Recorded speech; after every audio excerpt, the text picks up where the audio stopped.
अमरेंद्र बाहुबली यानी मैं। সিনেমা জগতের এক ইতিহাসের নাম। যদিও 2 পর্বে এই সিনেমার গল্পের ইতি টেনেছেন নির্মাতা, তবে এই দুইকে এক করে আবারও বাহুবলীকে পর্দায় নিয়ে এসেছেন পরিচালক রাজামৌলি। গতকাল ভারতের হলে মুক্তি পেয়েছে 3 ঘন্টা 44 মিনিট দৈর্ঘ্যের বাহুবলী দ্য এপিক, যেখানে দর্শকরা পাবেন 2015 সালে মুক্তি পাওয়া বাহুবলী দ্য বিগিনিং এবং 2017 সালের বাহুবলী দ্য কনক্লুশনের টান সব ক্লাইম্যাক্স। এবার এই উন্মাদনার মধ্যে আরও এক ঘোষণা দিলেন পরিচালক এস রাজামৌলি। বাহুবলীর রি-রিলিজ উপলক্ষে এক সাক্ষাৎকারে একত্র হন পরিচালক সহ অভিনেতা প্রভাস ও রানা দুগ্গবতী।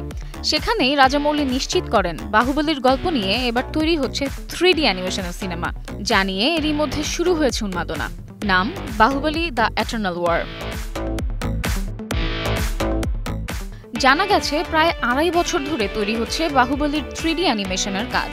তবে নতুন সিনেমার শুটিংয়ে ব্যস্ত থাকায় রাজামৌলি নয়, বিগ বাজেটের সিনেমাটি এবার পরিচালনা করছেন ঈশান শুক্লা। তবে এই 3D অ্যানিমেশন সিনেমা বাহুবলীর 3য় পর্ব নয়, কারণ বাহুবলীর 3য় পর্বের জন্য আলাদা পরিকল্পনা করা হচ্ছে। তাই এই অ্যানিমেশন সিনেমায় পুরনো চরিত্রগুলোকেই এক নতুন যাত্রায় নিয়ে যাওয়া হবে। কবে মুক্তি পাবে বাহুবলী দ্য এটার্নাল ওয়ার, সে ঘোষণা আসেনি এখনো। সদ্য মুক্তি পাওয়া বাহুবলী দ্য এপিকের বিরতির সময় প্রেক্ষাগৃহে দেখানো হচ্ছে 3D অ্যানিমেশনের টিজার। Samiha Majumdar, star news.